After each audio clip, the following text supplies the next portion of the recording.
সময় যখন পক্ষে থাকে না তখন হয়তো প্রকৃতিও বিপক্ষে যায়, সবকিছুই মনে হয় এলোমেলো। নিজেকে দুর্ভাগা ভাবতেই পারেন ব্রাজিলিয়ান সুপারস্টার নেইমার জুনিয়র। আক্ষেপ সামর্থ্যের কতটুকু দিতে পেরেছেন মাঠে, তার প্রতিভা নিয়ে প্রশ্ন ওঠেনি কখনোই। তবে ইনজুরির কালো ছায়া ছিল গোটা ক্যারিয়ার জুড়েই। জাতীয় দলের জার্সিতে যে কটা ম্যাচ খেলেছেন একই কারণে মিস করেছেন প্রায় সমান সংখ্যকই। ইউরোপের পাঠ চুকিয়ে ফিরেছিলেন শৈশবের ক্লাব সান্তোসে, ছিলেন নতুন কোচ কার্লো অ্যানচেলোত্তির গুড বুকেও। দায়িত্ব নিয়ে নেইমারকে তিনি প্রস্তুত হতে বলেছিলেন বিশ্বকাপের জন্য, কিন্তু ওই যে নিয়তি, এ যেন মরার ওপর খাড়ার খা।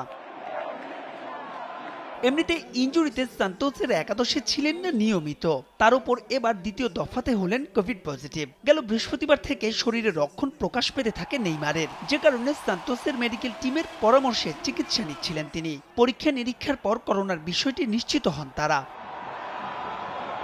এর আগে 2021 সালের মে মাসে প্রথম দফায় করোনা পজিটিভ হয়েছিলেন নেইমার জুনিয়র। সে সময় তিনি খেলতেন ফরাসি ক্লাব পিএসজিতে। সেবার পুরোপুরি সেরে উঠতে প্রায় 4 মাসের মতো সময় লেগেছিল নেইমারের। তবে এবারের অবস্থা ততটা গুরুতর নয়, তাই তো ডাক্তারের পরামর্শে চিকিৎসা নিচ্ছেন নিজ বাড়িতেই।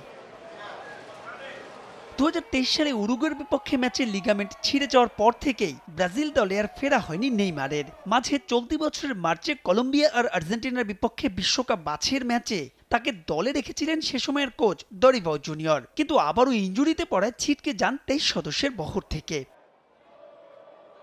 চলতি বছরের 9 আর 14 সেপ্টেম্বর বিশ্বকাপ বাছাইয়ের শেষ দুটো ম্যাচ খেলবে ব্রাজিল। 2026 আসরের জায়গা নিশ্চিত করতে এর মধ্যে কার্লো অ্যানচেলোত্তির মন জয় করতে হবে নেইমারকে। তা শুধুমাত্র মাঠের পারফরমেন্সেই নয়, বরং ফুল ফিট থেকেও।